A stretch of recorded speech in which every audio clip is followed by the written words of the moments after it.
Happy Saturday, everyone. I want to let you know I'm going to be going live with Peter Sage at 12 noon Eastern. We'll be going live on LinkedIn, Facebook, and YouTube all at the same time. I've had Peter on the show before. He is one amazing person with an amazing mind. And what I really like about Peter is that he gets you thinking, asking the right questions. So I'm going to bring him on today. He has some theories around what's happening with the coronavirus. I want to share them with you because he wants you to ask the right questions. He does not believe in the mainstream media, but certainly he makes a lot of sense, and I think it's worth certainly giving him a voice to share his perspective. So please tune in 12 noon Eastern today, LinkedIn, Facebook, or YouTube, the American Real channels, or my personal channel. Thanks, and hope to see you there. What you're calling the virus may not be a virus. What's causing the lung failure, now we've got the normal influenza that goes on every single year, killing millions of people, many of which have been classified as COVID deaths. We've got people who are healthy with no underlying conditions that are dying, but they're not dying of an influenza type virus. Not according to the ER physicians that are treating them. They're dying of oxygen depletion, or they're showing all the signs of it. I don't agree that we've isolated the virus to determine if it's a virus, because we haven't. Guys, we're making assumptions here. We have not determined. There is no science. Go find it. Put it up. Have smart people stand behind it and put their reputation on the line, because everybody that has so far has said the opposite. Right? But are there people dying of a pretty nasty flu? Call it what that? Yes, there are. Just like there are millions of people that do that every single year. But what we may be looking at, and time will tell over the next few months, is a difference between people dying of normal, or even a nasty strain of influenza that are dying because they're immunocompromised with comorbid conditions. We're seeing people that are dying from normal things that have been false tested or even assumed without testing and been told that they're a coronavirus. And we're seeing healthy people die of essentially oxygen depletion if you listen to the ER physicians. So with those three, to make one assumption, say it's a virus, is just being premature in my view.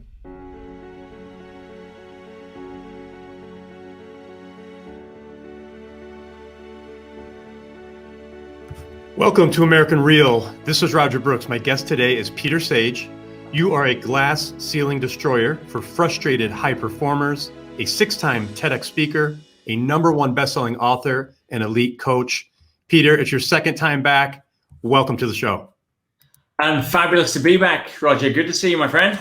You too. Thank you so much. We have a lot to talk about today, so we're going to get right into it, Peter. And our main focus is to talk about COVID-19.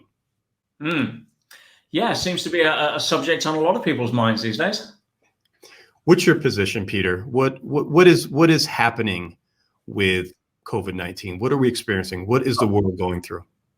Right, that's a very broad and open-ended question there, and there are obviously many different layers to that. And what I will say is that my outcome for today is to be able to share what I believe to be a slightly more emotionally and intelligently mature viewpoint, rather than the incredible sense of fear-based rhetoric and noise that's currently going on globally right now. So yeah, as a result of that, we have, where do you start?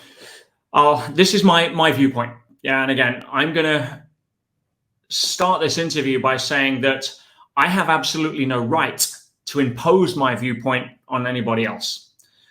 My job, if anything, over the next short while that we're going to be discussing this, is to essentially try to empower people by giving them some tools and some guidelines with which to navigate this scenario a little bit more intelligently. And if I can do that, and at the end of this, you can draw your own conclusions. And if they agree with me or if they don't, I'm not interested. If they continue to believe what you want to believe and do what you want to do, I'm not interested. My job here is to essentially present some options on how to think that most people don't seem to be aware that they have. So does that sound fair? 100%. Okay, so I'll start off then by saying my own personal view on this is that when the dust settles, as it's almost starting to, when the dust settles and this is autopsied and looked back on and dissected with calm, level heads, it will without doubt be seen for what I believe it is, which is one of the greatest magnified and exaggerated pieces of misinformation that has ever been bestowed upon the public. And I don't say that because I'm a conspiracy theorist. I've got no interest. I say that because I'm going to invite you to ask some more intelligent questions. And when you ask those questions, rather than buy into mainstream narrative, you can at least then judge for yourself rather than be towed along by the nose based upon what other people that don't have your highest agenda at stake want you to think. And for me, that just makes a lot more sense. Everybody's entitled to an opinion, but I'm not a dumb guy. Yeah. And I'm not a conspiracy theorist. I'm not bashing people here. I just want to know the truth, yeah, or as close to it as I can get to make some practical sense. And if you see how most people are drawing conclusions right now, it is laughable. So let me start, if I may, Roger, by looking at essentially the two primary statistics that are driving this entire house of cards. And I call it a house of cards because when you start asking questions, the two primary support structures in that house of cards that are holding it up tend to get very wobbly. And this entire drama, this entire fear-based pandemic rests solely on two statistics that nobody seems to be questioning and asking intelligent questions about, but do not stack up under any form of due diligence, scientifically, medically, and common damn sense. And those two statistics are very simple. New cases, death rates.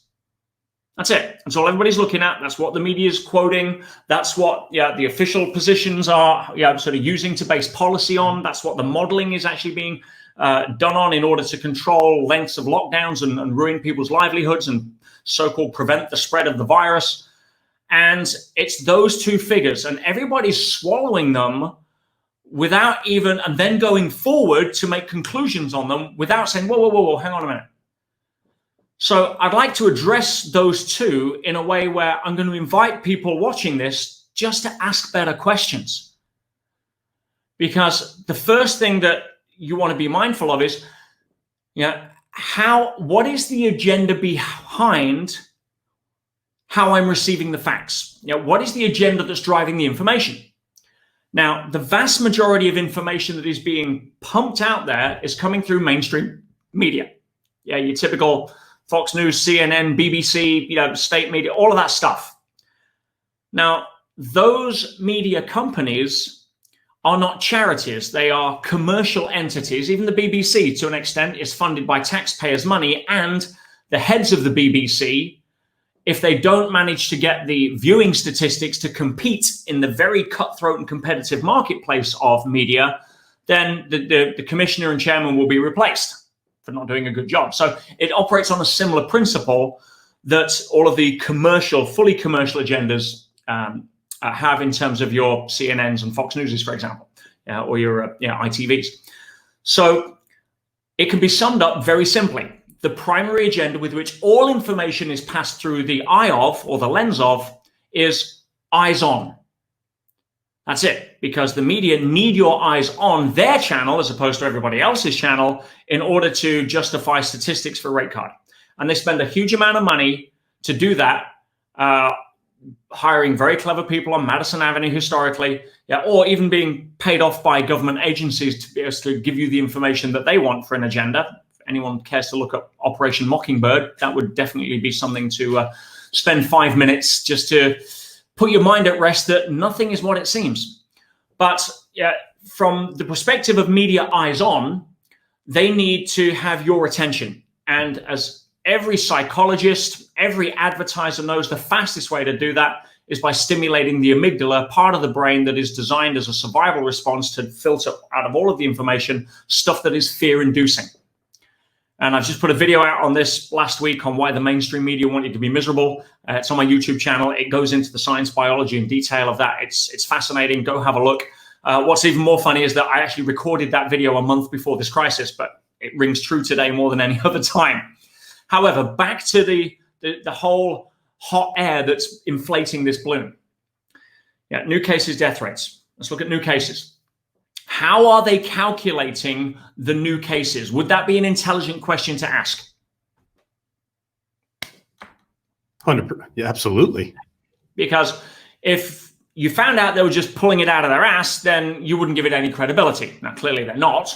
But yeah, if they said, oh, they're looking into a crystal ball or they're rolling a dice, I'm being somewhat exaggerated and facetious here. But the reality is, if the source of that information is not what you are being told or led to believe it is, then you can start saying, well, hang on a minute. The great Wizard of Oz and this all-powerful noise, my little dog just pulled a curtain back and I'm seeing a little guy there pushing levers. So I'll ask the question again. Does anybody know how they are calculating the figure of new cases? Now 1.5 million new cases globally, or all of that kind of BS. And I call it BS, and I'm going to tell you why I call it BS. And if anyone wants to challenge me, if you're a scientist, a virologist, then please challenge me. Right? Because here's what we do know, and I only want to deal with facts here. You can make your own assumptions.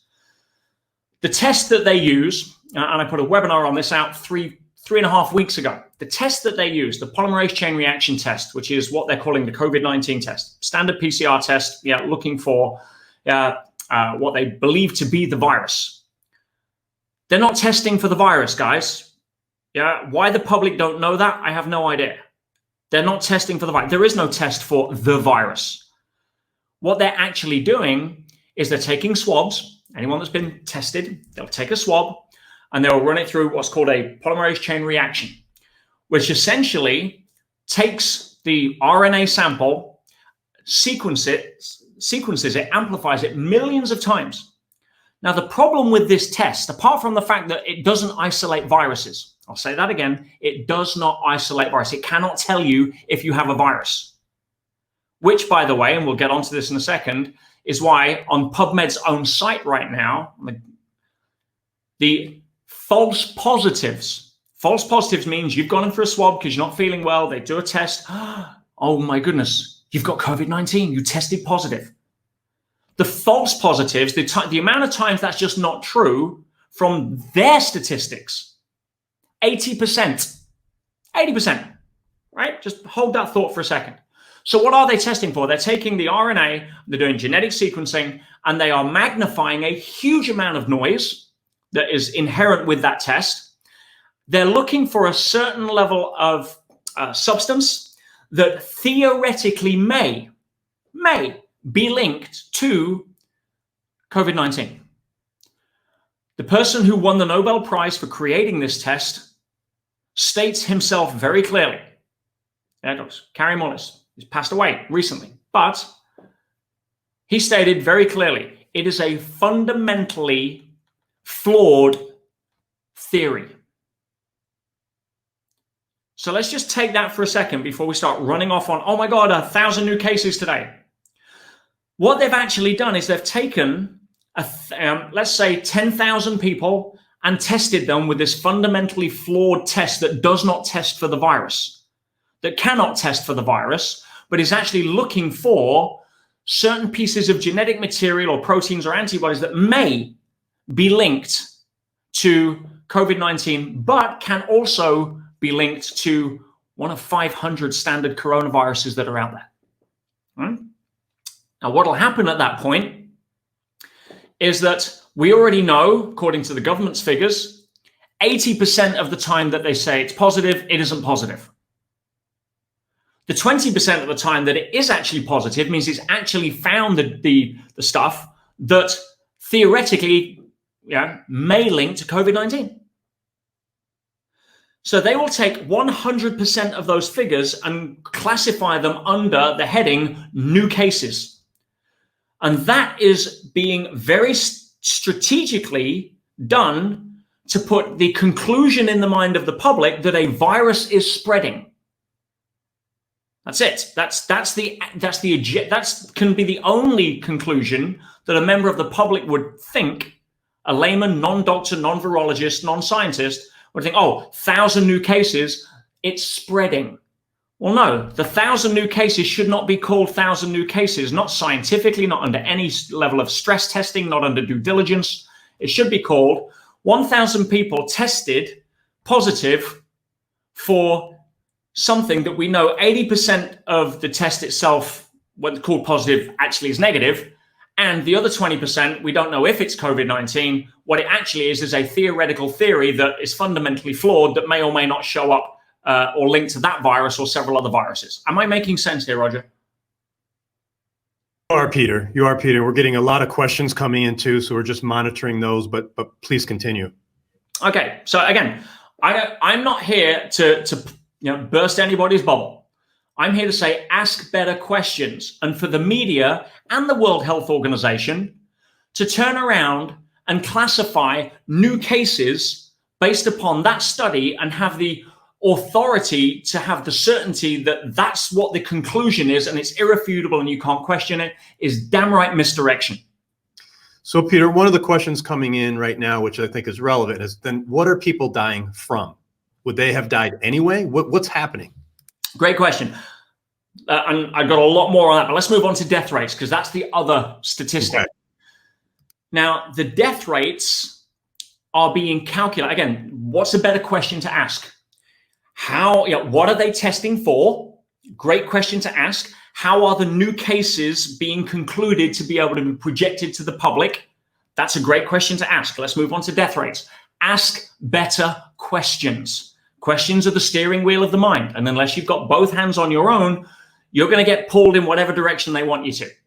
So death rates are calculated initially by taking the sick people who they had tested and focusing on that as a microcosm and then extrapolating that as a death rate based upon number of people tested positive. So in the early days where they were scaring the crap out of people with 5% mortality and up to 7% mortality and 3% mortality, much deadlier than the flu, they were doing it by taking all of the people that had gone into hospital or were in hospital with symptoms, which was a micro sliver of the population that may or may not have been exposed to this nouveau type of influenza-based virus, and we're focusing on that as a fatality rate.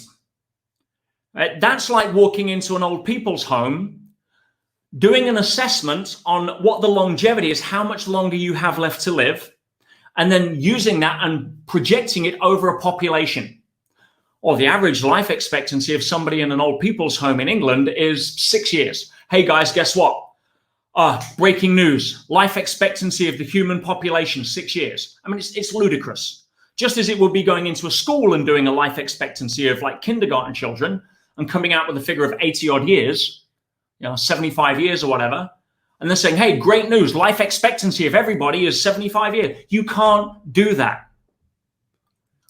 Now what's happening, and I'll get on to what people are dying of in a moment. Now what's happening is, and I predicted this 3.5 weeks ago, that when the numbers don't add up, they will start to try to manipulate the death rates to support whatever agenda is driving this. I'm not going to go on goose chases there, but this is now happening.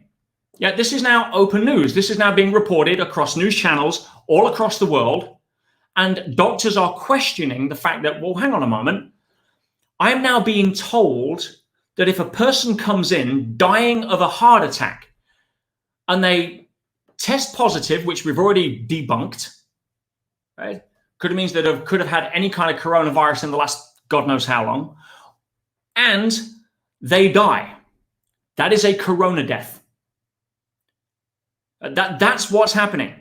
And you've seen this now being debunked in hospitals and ER rooms and doctors coming forward saying, we've got official paperwork now that's telling us to break all medical protocols that we've been trained on, to say that if a person in my judgment call may, I think, have had or been exposed to the COVID-19 virus, which symptoms are pretty similar to most other flus, then, and they die because they just got hit by a bus and they bled out on the operating table, I put down on the death certificate COVID-19. What is going on? Peter, one of the questions coming in, when you say they, you said they are putting out these numbers. Who is they? People want to know, who is they? Where are most people going to get the numbers? The media, the mainstream media. Yeah, and where are they sourcing the numbers from? You got the World Health Organization, the CDC.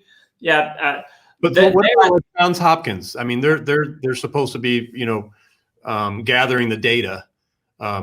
They're just being fed the data from these other entities like the WHO. Again, how are they assessing, correlating, filtering that data? What are their protocols? Ask them. Because if they're taking anyone who's been tested of COVID-19 and positive, and then that's used if they die of any other cause, bearing in mind in Italy's just gone back on this. Italy initially was doing a similar kind of thing. They were saying, oh my God, super high death rates of this virus because anyone that died that may have had it or tested positive for it under the test that is completely inaccurate, then it's COVID-19. And they were using that as the statistic, which scared every other country in the world as to look what the mortality rate was. Italy's now gone back on that and said, oh, hang on a minute. We may have been a bit hasty. And I'm paraphrasing, but I'm passionate about this because so many people are being led down a path. And they are now revising their death rates, and it is much lower because they're saying, well, what we didn't do was really take into account those that were dying anyway. Now, you look at the flu season, every single year kills millions of people, hospitalizes tens of millions of people, according to the CDC. That's just in the US, right? So if you take my grandmother, who died in the 1987 pretty bad flu season in the UK. She was 93, and she had several cases. Now, at 93, elderly woman, lived through both world wars. Her immune system wasn't as strong as yours or mine, and she was dealing with a lot of other stuff. On top of that, influenza comes along and adds another straw to the camel's back, and she succumbs and dies of pneumonia. Now, on her death certificate, I can promise you one thing. They didn't write influenza. They wrote pneumonia because that's what she died of. The fact that her immune system was slightly more compromised because it couldn't bear the weight of the additional flu that, influenza virus that she had, is just part of it's part of what we deal with every year. Now, if you look at the death rates globally right now as to what they were last year, guess what impact this incredible global pandemic of virus is having? Zero. Oh yeah, zero. Actually, slightly minus than zero. Wake up. All right. So, what are people dying of? There's two things. Actually, three things. Let me put it this way, right? There's three things you could slice and dice. One is that people are dying of conditions that they had, that they are no longer able to sustain, either because they've got an extra virus on top or because they tested positive, even though there's no symptoms, or they might have been exposed to it if you read the guidelines now. But they're now a corona death. And this is now being exposed every single day all over the world. Parents coming out, child that was into an accident, rushed into care and died. And the government attributes it to a COVID-19 death. And the parents are like, no, it's not. He didn't have COVID-19. He died because he had a serious accident. That's manipulation to perpetuate an agenda that says we can scare the crap out of people if the numbers are high, or we're going to look bad if everything we predicted and all the businesses we ruined and the lives we caused and the suicides we caused because of all the fear, right, isn't substantiated. So people are dying of comorbid conditions. And in Italy, that was exactly what they've come back and said. All of the deaths that they looked at in Italy in that initial period, how many of them had comorbid conditions, including up to 3? 99%. So they've now revised their death rate saying, well, we attributed 100% of the deaths to COVID-19. We're now considering that out of the 100 deaths, we're revising it down by an order of magnitude by about to 12%. Wake up. That's just fact. This isn't Pete's idea here. Let's jump on with that. This is go do your research. and listen to what's actually happening when people stop breathing the stupid gas and start taking a breath and being objective and asking questions. And I'm not trying to belittle anybody here. Yeah, I'm just passionate about watching this drama unfold and how many lives it's ruining for what. Now, what else are people dying of? Because there are people on respirators. There are healthy people that have no underlying conditions, and there are people that are going in and they're dying. Now, I want to be very careful where I go with this, but if you have a look at a lot of the consensus that is now starting to come out, and there is an excellent, heartfelt YouTube video that went out by, I'll get the guy's name, so I don't want to put that, Dr. Kyle Siddell.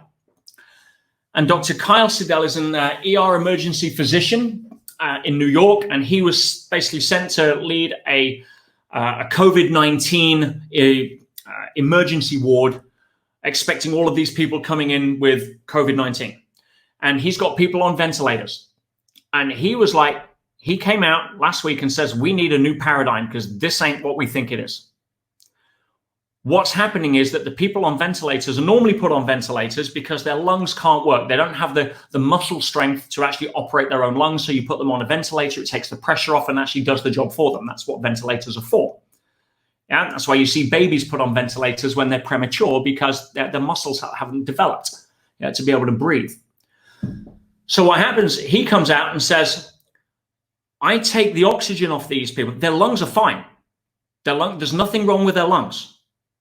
But if I take the ventilator off that's forcing them oxygen, they turn blue. He said, it is the classic symptoms of altitude sickness. He said, that's what I'm seeing. These people, it's like, and I'll quote, it's like they've been dropped off on the top of Mount Everest without having time to acclimatize. I've climbed some of the highest peaks. I know what altitude sickness is like. I know the importance of acclimatizing. People, any climber would know that. And it's quite random who it takes out. It doesn't matter how fit you are. In fact, when I climbed to the peak of Kilimanjaro, there were 2 Dutch Special Forces guys that were kind of tagging along. Neither of them made it. Both of them much fitter than I was. Strength, health, vitality. Altitude sickness, as anybody in that industry will tell you, is fairly random. It affects people in different ways. Correct. Yeah. Ironically, smokers tend to be better off because their bodies gets used to starving itself of oxygen, right? That's not a suggestion for how to survive this, by the way. Right? But people respond differently. Now, one of the, and again, I want to be very careful because we're getting in some strange territory here, and I want to say I've got zero affiliation or connection to any particular theory. But there is a substantive amount of science that does say that overexposure to certain radio frequencies does interfere with oxygen uptake into the cells. And that is currently now being concurrent with the observations of what's happening with people who are going in on ventilators and not coming out. Their organs are shutting down, not because of viral load.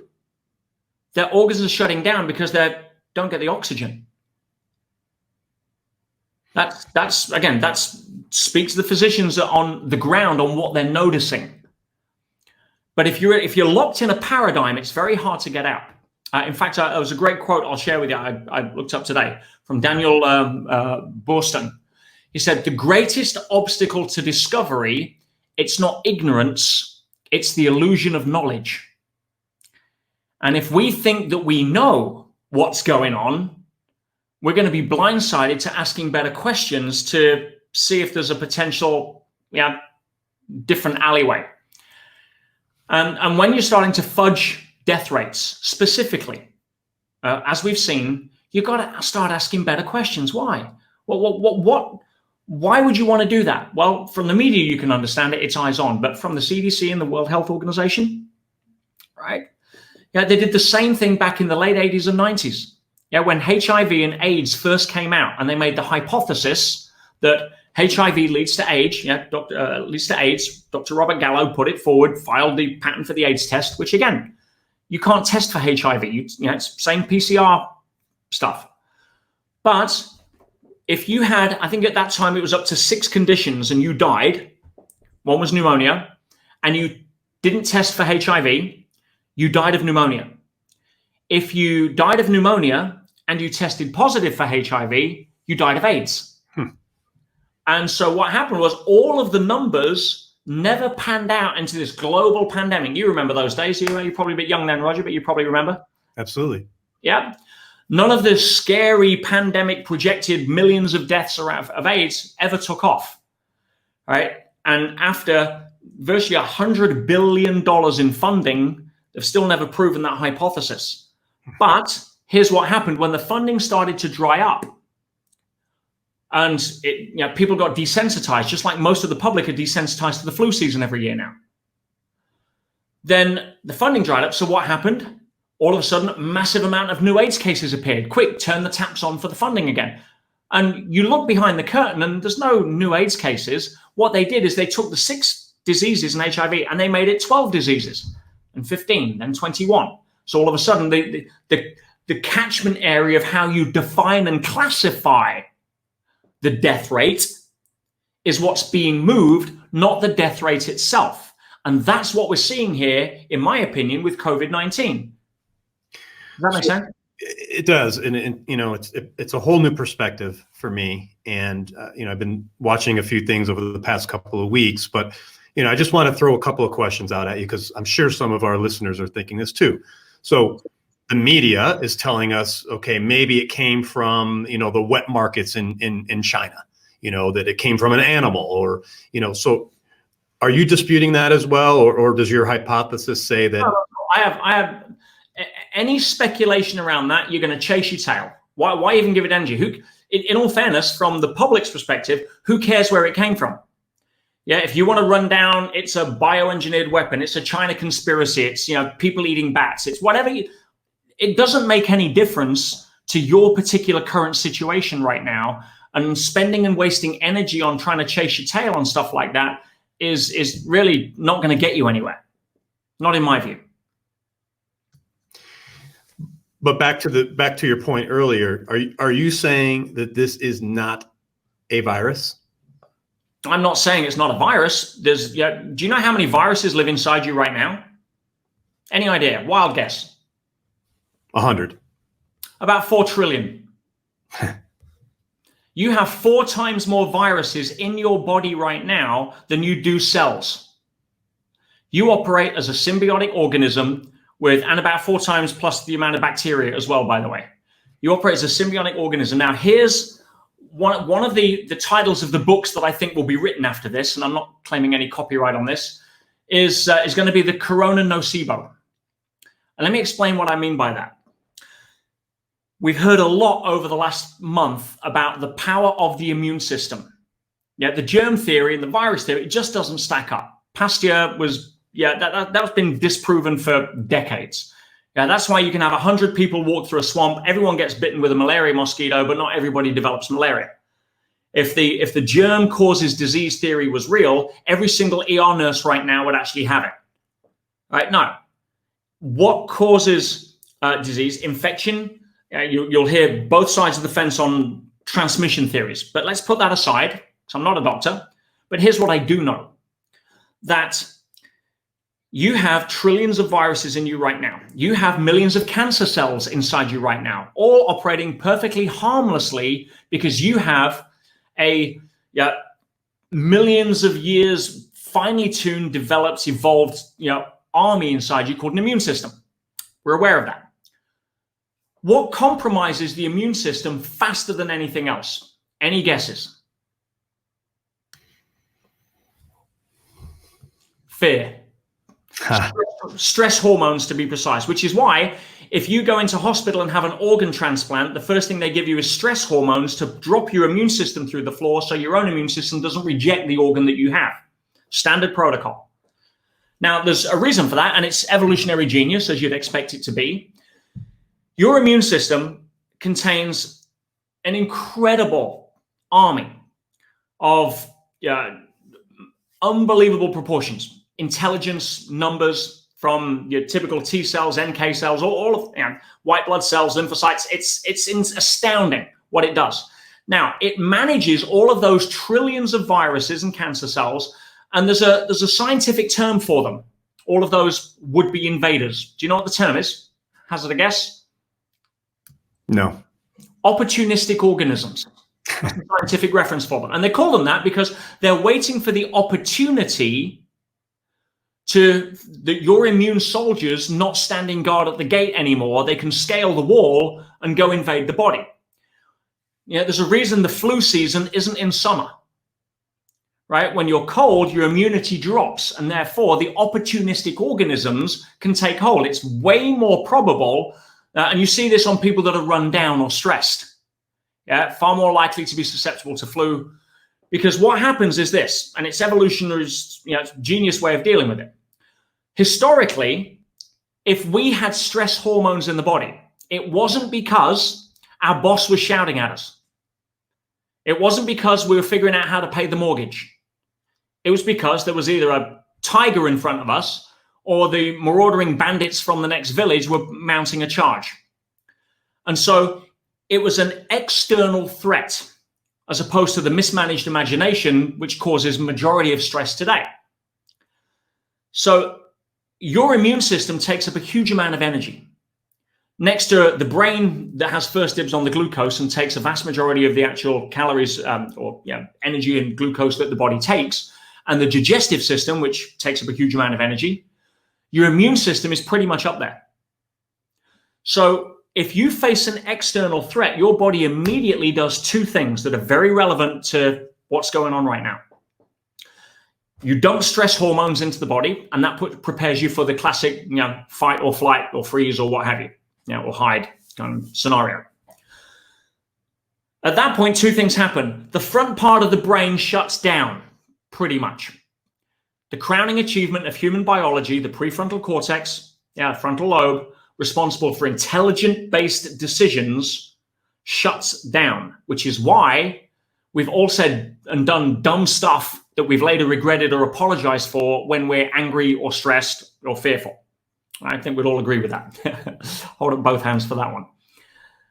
So we make less intelligent decisions. And again, very intelligent way evolution sets it up, because when you are facing a fight scenario, it is far better to work off reflex than critical thinking. Critical thinking is designed to take time.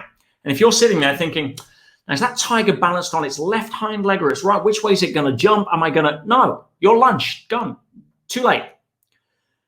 So it makes it reflex. That's why you see martial artists, and there's been classic cases of people that are, practice martial arts for years, that get beaten to senseless in a street fight, or unfortunately, several documented cases of women karate champions that were abused or raped or mugged because they froze, because they'd mastered the conscious competence, never made it unconsciously competent, where you're working off reflex.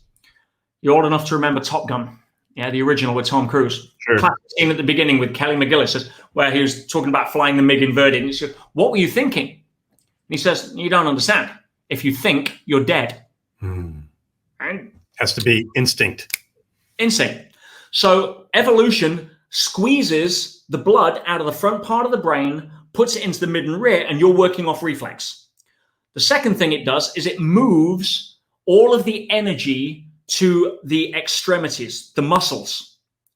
It squeezes blood away from the organs, and it tries to get energy, because you want to be able to hit a marauding bandit, not with a lung, right? Oh, hang on, let me punch you with my kidney. No, you need muscles, or you need to run away. So it prepares you, high cortisol, high adrenaline, it prepares you for fight or flight. With me so far, okay?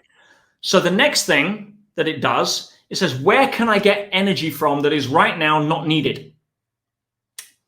Good old immune system, repair system, digestive system, all of the high taxing parts of the body.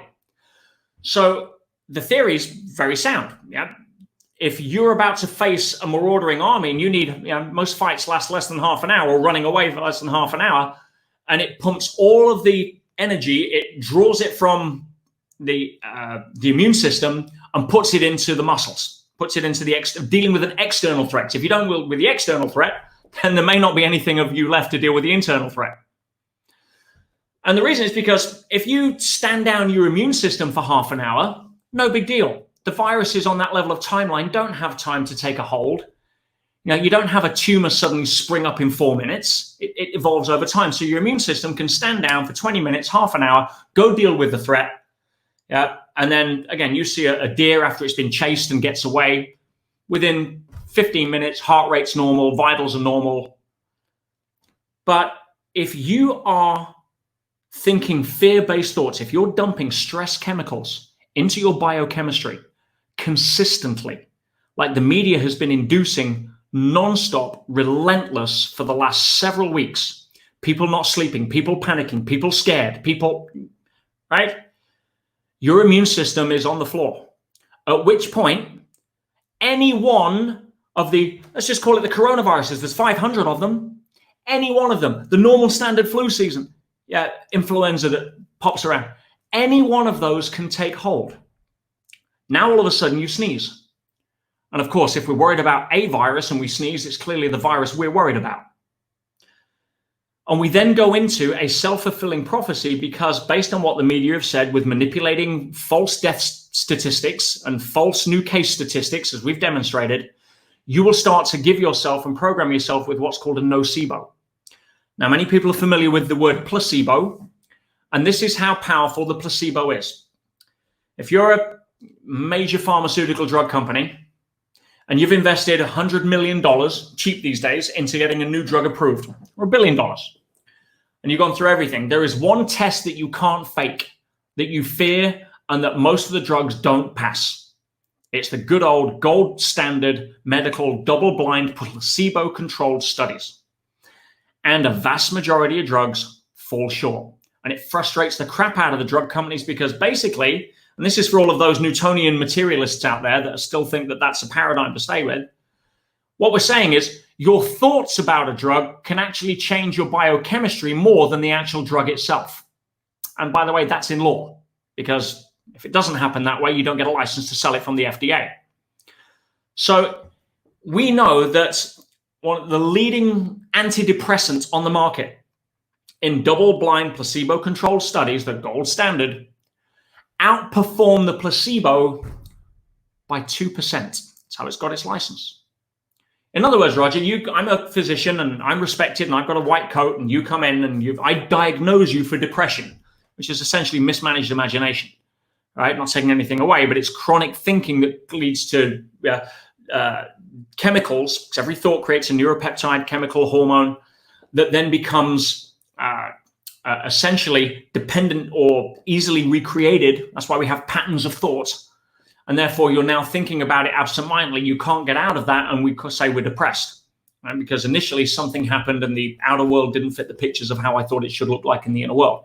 So I diagnose you for depression. And I turn around to you and I say, Roger, great news. There is this powerful new antidepressant just been released. The trials were off the charts. It's outperforming everything else we've ever seen.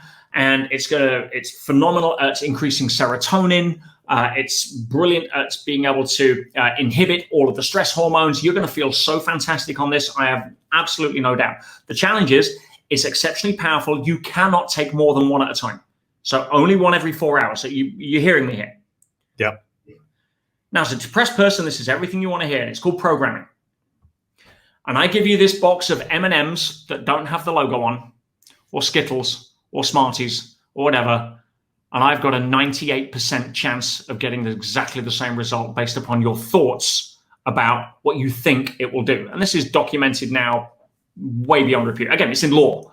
So that's the placebo. The nocebo is why it's illegal now in many countries to give somebody a terminal diagnosis timeline.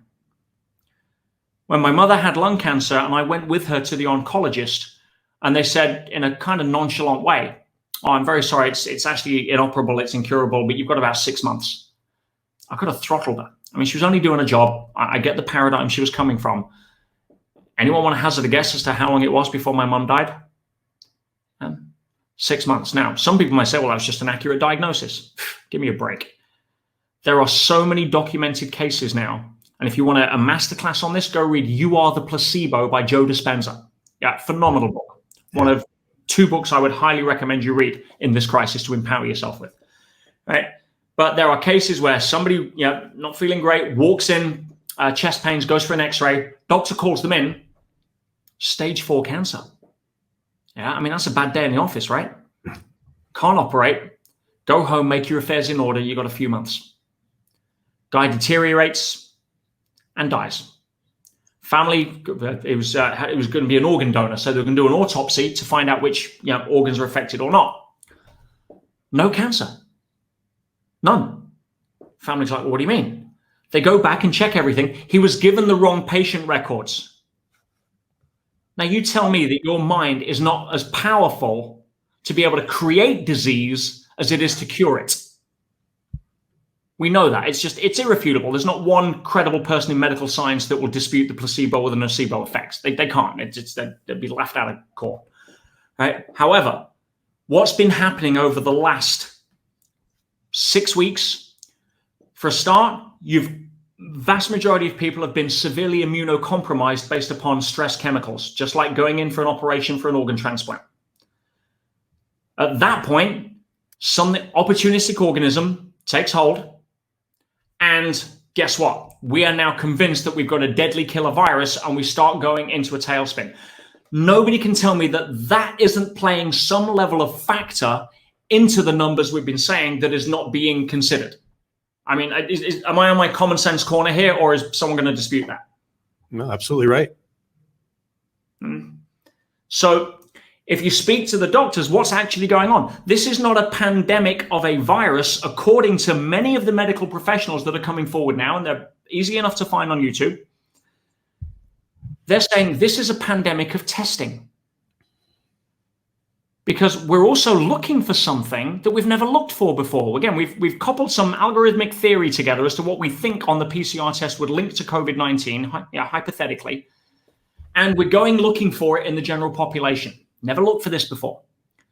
That's like walking into a wood, and I'm a bird watcher. And every day I walk in the wood and I'm looking for birds.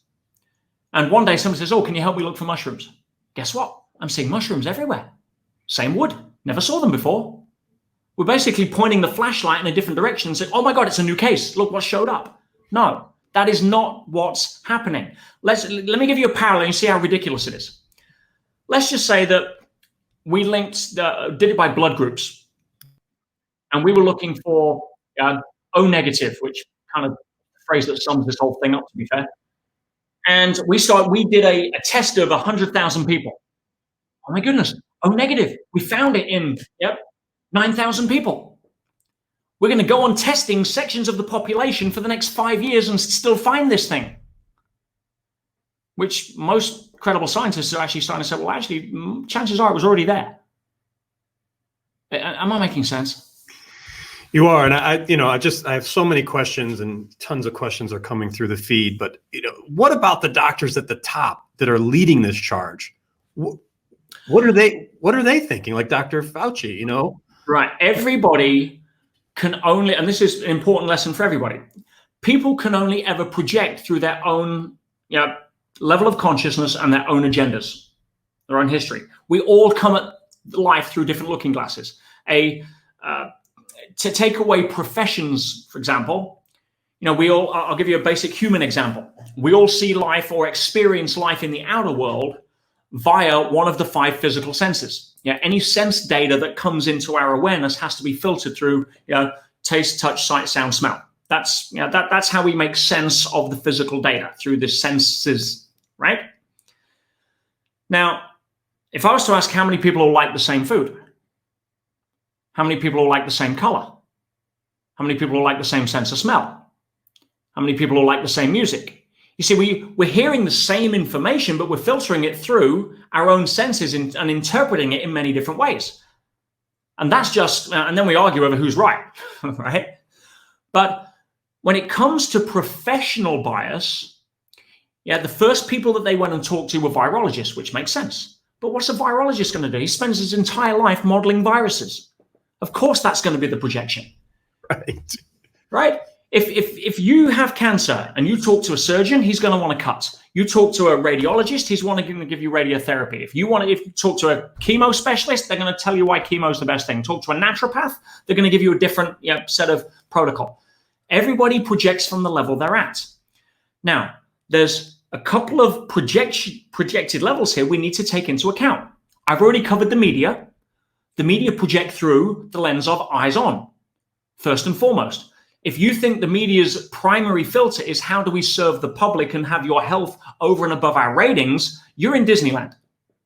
Yeah, for the vast majority. Now, there are some exceptions with some really credible journalists who have high conscience and high integrity, but the vast majority of the commercial imperative that drives media channels is not how do we put the customer's best interests before our own. I think we can all agree on that.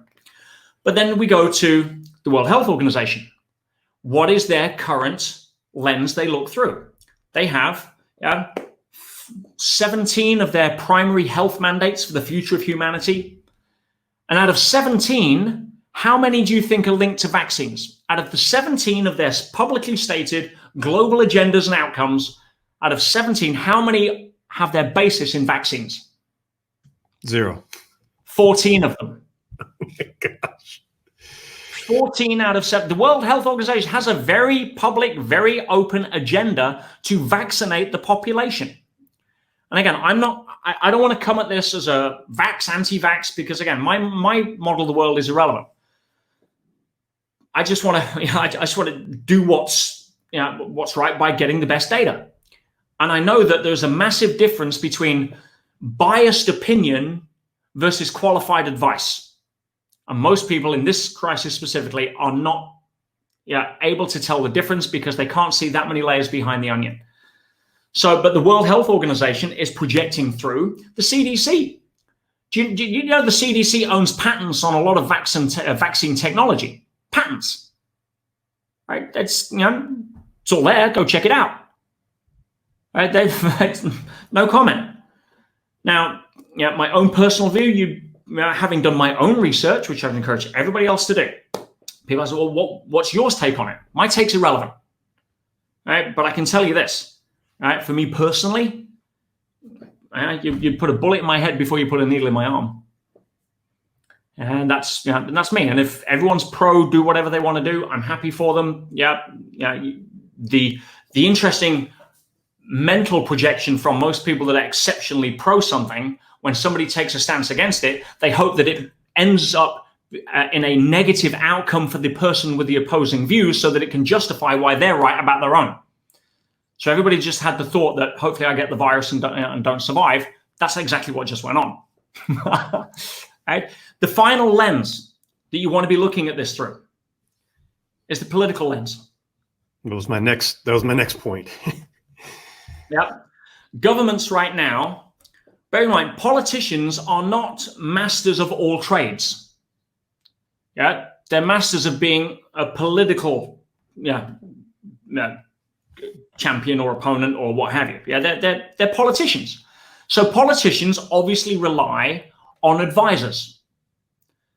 Now, a politician, the lens that is filtered through most of the decisions they make as a politician is almost always, rare examples, but it's almost always filtered through a public opinion, re-election, political career, survival, what have you, kind of frame. So if a politician is faced with the advisor of the World Health Organization, which is telling them what it is, or statisticians out of the Royal College in London that's driving this entire madness in terms of the stats that it's giving the British Prime Minister, because they're not asking the right questions. What I gave at the beginning of this thing, which is what are they testing for and how they're calculating the death rates, which is what they did the modeling on, which they're now revising. Right? So they're having to take information from their advisors, because when this blows over, they will have to stand there and say, well, I did the right thing based upon the information that I got. And that's okay, totally understandable. They don't want to be seen as a Johnny-come-lately. They don't want to be seen as somebody that gets attacked or leaves themselves open to a political suicide. Even though, as we know, the first rule of politics is that no matter what decision is ever made, loud voices against it will always be raised.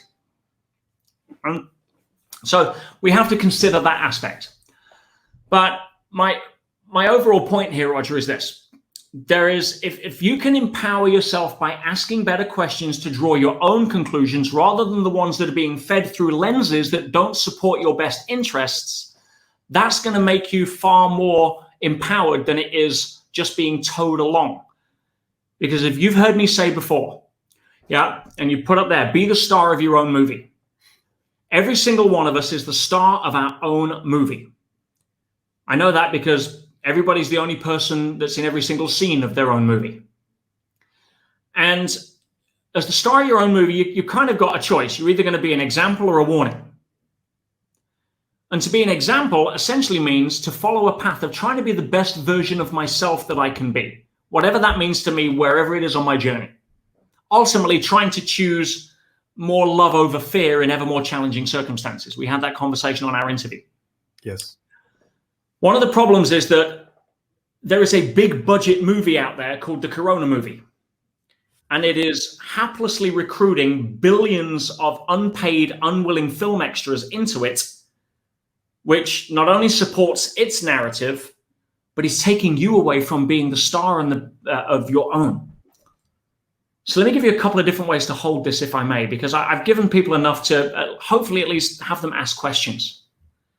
And the two biggest questions you just want to ask are, how are they calculating new cases? What are they testing for? And how are they calculating death rates? And when you peel back that onion, you can start to relax a little, because the actual death rate percentage, when you do a lot of the modeling from some of the most sane people out there that aren't breathing the stupid gas because the front part of the brain shut down with fear chemicals, it's in the thousandths of a percentage and pretty much bang on to a normal flu season. And if that comes out in the wash, there is going to be a lot of lawsuits, because you've got 30-year-old family businesses now in the toilet. You've got 60-year-old people having heart attacks because of the stress, and they've just lost everything they worked their life for. All of this over, if it turns out to be what the early signs are that it might be, there ain't going to be a lot of people that survive that from a political or media career perspective. But let's put that aside. Let's wrap this up in a way that hopefully leaves people a little more empowered, over and above just asking the right questions. I'm a great believer that when you become the star of your own movie and you don't buy into the mainstream, unpaid film extra in everybody else's movie, you can start to come from a higher perspective. You can start to come from a higher level of consciousness, because at the end of the day, most people are worried here ultimately about death because they haven't been able to reconcile what it means. Most people still think death is the opposite of life, rather than acknowledge the fact it's simply the opposite of birth. Most people in this crisis, what's happened that's been, I believe, a blessing in so many ways, is that a lot of people have reevaluated what's actually important. Is it important to actually worry and care for and check in on the people that I care about, especially my elderly relatives? Or is it, I'm too busy to do that because I'm researching where I want to take my vacation? Maybe one of the best things that comes out of this, because I think that the universe is pretty smart, whatever you label for it, I don't care, but there's an intelligence over and above our conscious intelligence, because you don't have to set your alarm for 4 a.m. to remind yourself to beat your heart. There's something smarter than us that does that. So whatever you label, I don't care if it's the 3-letter word that humanity historically kills each other over as to whose version is right. I don't care if you call it the universe. I don't care if you're a scientist, you call it evolution. There's an intelligence there. It's pretty smart. It may be that this was exactly what the planet needed to take a breath. It may be 6 months from now, this was exactly what was needed to basically look back on the media, see how manipulative they were or are, and actually hold them to task moving forward on a better code of conduct that actually does place your agenda slightly higher than their commercial agenda. Maybe that's something good that will come out of this. Maybe, and again, I'm throwing things out to think about, but maybe there's a lot of people here that are no longer with us that would have suffered for the next 12 months in pain on a chemotherapy regime that would have taken them down, who right now are in a place where they're actually more thankful. We don't know. Right? There are many things that come out of this. And I see a lot of people complaining about the lockdown. Guys, when you become the star of your own movie, your job is to make the best out of what you've got, because this is an opportunity that we've never had before. And for many people that are freaking out, I want to give you an invitation. In times of uncertainty, times of crisis, for a start, we've been reminded that there is no certainty. It was only an illusion anyway. There is no certainty in life. You heard me say before, the tree doesn't stand there worrying if it's going to get blown down by a storm tomorrow. It just deals with what shows up. It doesn't stress about panicking about it. So if you understand that our role here is or we have an opportunity here to play a role as to be an example for so many people of to be calm under pressure. Parents right now, you've got kids that are looking up to you as kids do. And you have probably a once in a lifetime opportunity here to demonstrate to them how to be calm under pressure, because they're going to face some pressure in their own way when they leave and you can't do anything. I'll share a quick story about a friend of mine called Marius, who, as we wrap this up, and then I'll take whatever questions you've got. Marius, good friend, ex-business partner, calls me a few months ago. He says, I'm so stressed. I had a lump in my chest, 44-year-old man. Went to the doctors. They think it may be cancer. They took a biopsy. It's going to be 2 weeks before I get the results. I can't sleep. I'm freaking out. Yeah, you're the guy I call. What do I do? I'm like, what are you most afraid of? He says, dying. I says, well, that's kind of silly because one day that's going to happen. So if you ever get worried about something that's inevitable, I get it. I says, but it's got to be more than that. What are you really afraid of? And he says, I'm actually afraid of leaving my two sons fatherless. And he's got two beautiful boys, 9 and 11. And I was like, I can understand that, but let me ask you a question. At some point, are you going to leave them? Do you want to leave them at some point? In other words, do you want to go before them? Obviously. Every parent's wish their children outlive them. Obviously, we never get to choose when, and it's always too soon. But at some point, every parent wishes that their children outlive them. I said, so let's just say it's tomorrow, it's 6 months, it's 10 years, it's 50 years. You're doing well on your anti-aging pills, whatever. At some point, you're going to go. At that point, let's go 5 years past that point. Can you help your sons 5 years after you've gone, whenever that may be? No. Are your sons likely going to experience some level of challenge at some point after you've gone? Okay, let's pick an example. Let's pick a traumatic divorce. It happens. And you're not around to basically help them. At that point, they're going to turn around because kids don't do what you tell them to do. If you smoke 20 a day and you tell your kids not to smoke, I got news for you. You're going to be sharing cigarettes at some point, right? At some point, those kids are going to face challenge. And at that moment, they're going to turn around and say, hey, do you remember that time where dad thought he had cancer? And for those 2 weeks and he didn't know, and he was calm as a cucumber. Sons, don't worry. Don't stress about what you can't control. I'm sure everything will be fine. Go get some sleep. And if it's not, we'll deal with it. Right? That's the example that you have the ability to leave right now. And for everybody watching this, if you're parents, if you're members of your community, there are people out there freaking out that can't sleep, that are compromising their own immune systems through repeated fear symptoms, that are looking for examples of leadership, looking for examples of calm under pressure, looking for examples of someone that says, I'm not starring in that movie. It's a pretty crappy movie. It's a freaking disaster movie. My movie's a freaking action adventure. My movie's a comedy. My movie's get out of the soap opera, guys. And if you can have that level of, no, of course we don't know what's going to happen tomorrow, but we'll deal with it. Right? We'll put one foot in front of the other because the biggest muscle that you can build right now is the ability to handle uncertainty. And if you give that as a lesson to the people around you when all this is blown over, you'll be taking something with you far more valuable than an antibody. I can promise you that. Well said, Peter. Wow. You've really opened my eyes to a lot today, and I'm sure all of our listeners and watchers. A few questions coming in. Do you know what percentage of flu strains are caused by coronaviruses each year? That's from Victoria. No. I'm not a doctor. I know that there's over 500 coronaviruses out there, according to what the media are telling us, or what's on the websites or what doctors are quoting. And I know that every single year, various strains of influenza kill millions of people, and nobody bats an eyelid. And the numbers this year are no different from the numbers last year. You mentioned frequency earlier. What did you mean by that? Radio frequency is what I think we're attuning to. Yeah. I don't want to run down what is very controversial right now. If anyone's been following London Real, and I fully support Brian in his stance on that, by the way, that people should have the right to discuss. But apparently, we're being very discouraged to discuss whatever comes after 4G. Mm-hmm. However, and I don't have a theory either side. I have a position, and I'll share with you my position because I'm trying to stay in my common sense corner here. Yeah, I would like to have my movies downloaded faster. Yeah, I'm happy with that.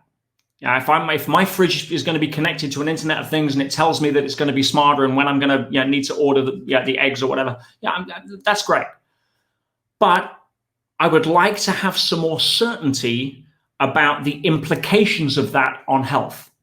And right now, there are no serious long-term studies that have been done. And the only studies that have been done that say there's nothing to worry about were short-term fudged industry-sponsored studies. Hello. And there are, I wouldn't say dozens, there's over 150 scientists that have written to the UN saying, please put a stop. Not that it's dangerous. Please put a stop on this until we know for sure, because that's a coin you don't really want to flip. Why would you? Right? So give me the data so we can make a better decision. And what is interesting, I mean, the information is out there. Yeah, you can go to, I mean, there's one of the best websites that puts some very interesting information out there from the government's perspective of members of parliament that have been asking questions that doesn't seem to make the media. ehtrust.org. Yeah, environmental health stands for ehtrust.org. There's some great information on there, scientific information. That's all I care about. I don't want Auntie Ethel's anecdotal information, even though that can sometimes be corroborative. But let's look at what the science is here.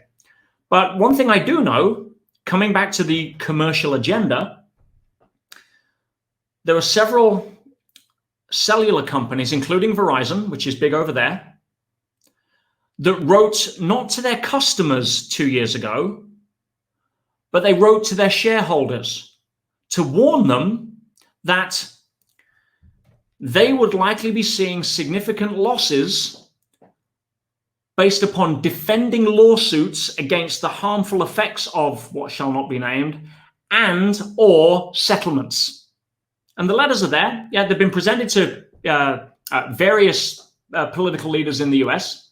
Yeah, it's public knowledge.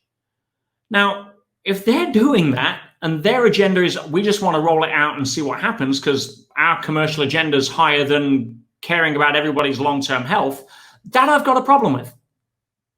Again, there may be nothing to it. But anyone that says, oh, yeah, what comes after 4G is safe, you're all being stupid, is basically just ignorance because nobody actually knows because the long-term studies haven't been done. Anybody that says, oh, it's super dangerous because there is actually a lot of information to back that up, but the long-term studies haven't been done. So let's just take a breath, but at least have the conversation about, oh, hang on a minute, before we start irradiating school kids and people next to bus stops and put these things every 100 or so meters, which is what millimeter and slight submillimeter waves actually require.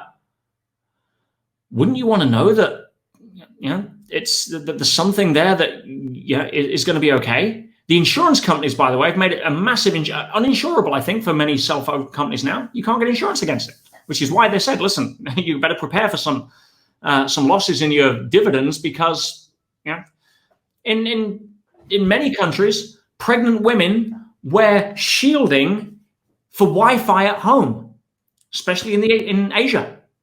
Places like Singapore and KL and Japan. They sell very specific shielding for pregnant women because they know that the studies they've done is just on the Wi-Fi in the home has a significant impact on the health of unborn babies. Where do we see that? We don't. Anyway, that's what I was going down the road of when it comes to 3 plus 2G. Right. Thank you. And we'll take one last question. Peter, thank you so much for your time. The virus is obviously very different and attacks the lungs differently. Do you agree it's different than the flu in severity? Or it comes down, and again, this is where we run down a paradigm of, we think this is that, so therefore we don't look further, right?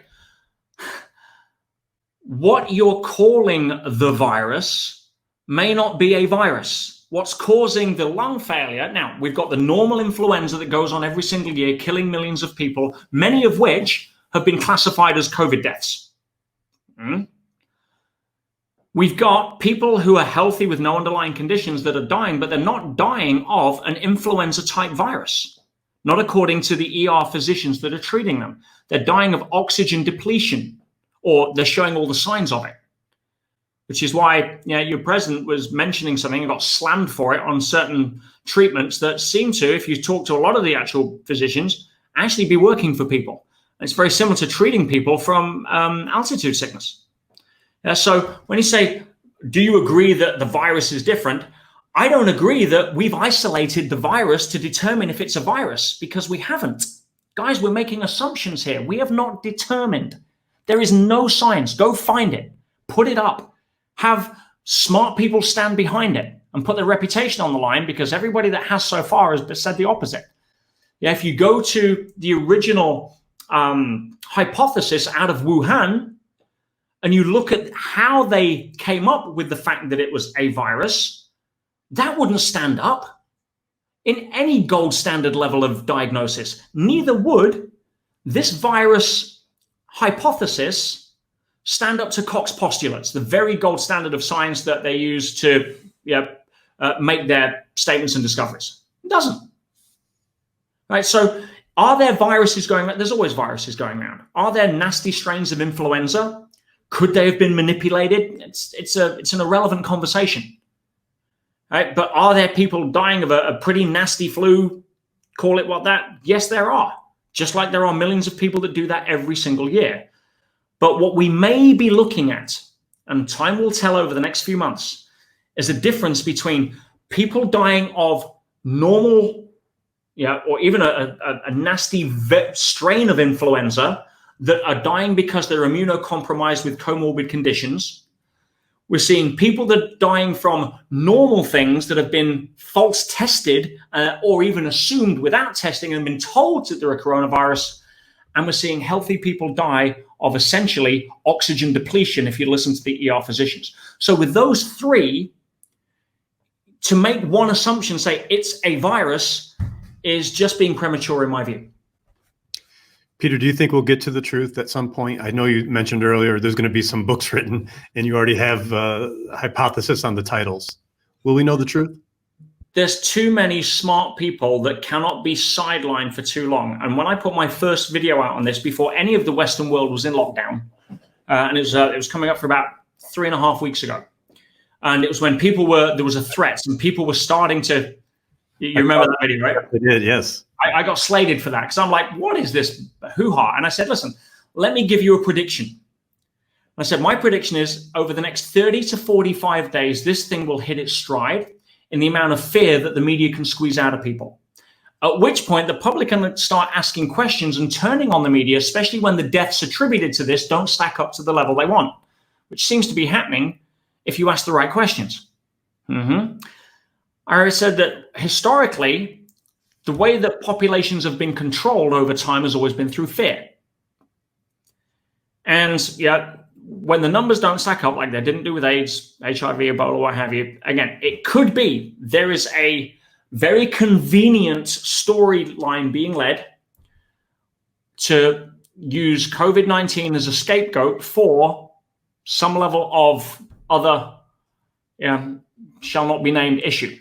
I don't know, but I do know that there are enough smart people in the world that will not stand for forced vaccination. That I can tell you, right? If you were told you had cancer right now, but you have to go for chemotherapy, you're not allowed to talk to a naturopath. You are not allowed to do alternative medicine. You are not allowed to have any say in how we choose to treat you. And by the way, we make a lot more money on the choice that we're actually giving you. Would you stand for that? No. No. And unfortunately, the way this is being socially engineered right now it's almost, and I gave the prediction right on that video. At some point, when the pressure builds and the public are so like, someone do something, some level of solution will be announced, and they'll be running to their doctors with their sleeves rolled up. We're on something that's untested, unproven, no long-term health effects. Yeah, usually laden with aluminum or mercury. Yeah, and again, doing your history on that subject is something I don't want to kick everybody off on, but do your history. There's no credible science on that. Peter Sage, thank you so much for your time. This was invaluable this weekend. We all needed this, and I would love to have you back at some point soon. Our viewers loved it, and keep being yourself and keep enlightening us. Likewise, Roger, thank you. And thank you so much, everybody, for taking your time, valuable time out of your day to listen to this. Again, do your own research, please, but ask better questions. And if you can do that, you'll always retain your sense of autonomy rather than being hooked in as a film extra. Yeah, and again, you have so much. I'm going to leave you with one last thought, because there's a lot of people struggling on lockdowns here as well. And I'll close off with this. And again, it's just a different empowering frame for people. My mother said, before she died, when I was a kid, I was 12 years old. That age where you're intelligent enough more than adults, right? You know way more than the adults at that age. You finally know that. And I wanted to stay up and watch a movie. And she said, no, you're up early tomorrow for school, you haven't done any homework, whatever. And I wanted to watch it. My friends were watching the movie, and I'm like, I can't wait until I'm 18 and you won't be able to tell me what to do. And one of those, mature 12-year-old kind of responses. And she turned and says, son, don't wish away your childhood. You only get one of them. Right? And I had a profound impact on me. Like, whoa, yeah. Right now, I don't have to worry about a mortgage. I can go and ride my BMX when I want. I don't see adults doing that. I don't have to worry about all the stuff that mom and dad talk about with the taxes and stuff. What I'm going to leave you guys with is one thought. Right? A lot of people are locked down right now into homes and situations. Here in Tenerife, we've got the army on the street. We've been locked down for about a month now. The island's a tourist island. It's going to take a while to recover. There's people that have lost their livelihoods and everything, and people are suffering. But let me share this with you. You may only get one lockdown, right? Don't wish it away. People that are spending more time with their families now than they have before. And when all of this settles down and you're back to work and the craziness continues and picks up again, you may think, I wish I could just sit down and pick up a book, right? Like I did when I was stuck at home. I wish I could just, not have to dive in the car and rush to a meeting. I wish. We may only get one lockdown. Don't wish it away. Look at it from that perspective rather than resistance. And we all hopefully come together as humanity here, caring more for each other and appreciating everything out of what we can rather than complaining about what we don't think we have. So well said, Peter. If people want to connect with you, I know you're all over the different platforms. What's the best way for them to connect? petersage.com. I'm on there. We're just launching a new website next week, actually, on there. But yes, my YouTube channel, I'm always trying to put out free content to help people look at things in different directions. In fact, there's a corona protection training I put up there 3 weeks ago, which contains some of this information. Obviously, it's evolved now since then because of the situation. But yeah, I'm easy to find, and anything that I can do to help or make you think on a slightly different way to empower you, that's what I'm here for. Fantastic. And you and I had an epic interview last year, a 2-part interview. We'll also put that out for people so they could watch that if they missed it the first time around. Peter Sage, thank you so much. Appreciate it. Have a safe weekend, and let's get back together soon. You too. Thank you, Roger. Take care, guys. Thanks for tuning into American Real. Be sure to visit our website, americanreal.tv, or search for us on iTunes or YouTube for past episodes. While you're there, please rate us or leave us a review, as that helps others find our show. I am truly grateful and appreciate all of your support. If you'd like to be part of our inner circle or want one-on-one coaching, check out the American Real Learning Academy, where we have self-help groups and courses so you can build the best you. We also have a new Facebook group where you can connect with high achievers from around the world. If you want to go even further, maybe you're determined to write your own book or launch your own podcast, contact me today to see if we could help. You can reach me through Instagram or Facebook, or email me directly at roger@americanreal.tv. Thanks for tuning in, and we'll see you next week.